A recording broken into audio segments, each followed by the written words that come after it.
Ẹ kú dédé àsìkò yìí. Ẹ gbọ́ àwọn ìròyìn tó jáde láti inú ìwé ìròyìn The Matrix lónìí ọjọ́ Ajé Monday ọjọ́ kẹẹ̀ẹ́dógún oṣù keje ọdún 2024. Ẹniọlá Sálíù lórúkọ mi. Ìlànà kíkó oúnjẹ wọlé láti àwọn orílẹ̀-èdè míì tí ààrẹ Tinubu gbé kalẹ̀. Akínwùmí Adésínà ti pariwo síta o. Lábẹ́ rẹ̀, ó ṣe ìkìlọ̀ pé orílẹ̀-èdè Nàìjíríà kò lè lo ìlànà yìí láti kúrò nínú ọ̀wọ́n gógó oúnjẹ. Ó ní ó ṣe pàtàkì láti ṣàgbéyẹ̀wò ìlànà náà dáadáa kí Nàìjíríà má lọ di orílẹ̀-èdè tí yóò rọ̀gbọ̀kú lé àwọn orílẹ̀-èdè míì. Ààrẹ Tinubu ní ìlànà náà fún ìgbà díẹ̀ ni.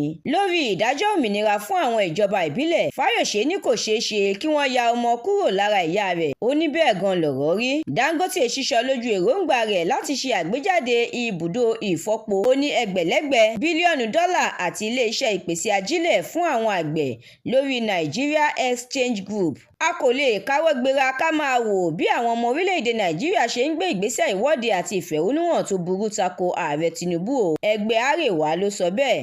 Ìjọba àpapọ̀ ti pe ìwé ìròyìn Daily Trust lẹ́jọ́ lórí ìròyìn àjọsọyépọ̀ Samoa tó gbé jáde. Ààrẹ Tinubu ti bu ẹnu àtẹ́ lu bí àwọn kan ṣe ń gbé ìgbésẹ̀ láti gbẹ̀mí ààrẹ àná lórílẹ̀-èdè Amẹ́ríkà, ìyẹn Donald Trump. Ìròyìn eré ìdárayá.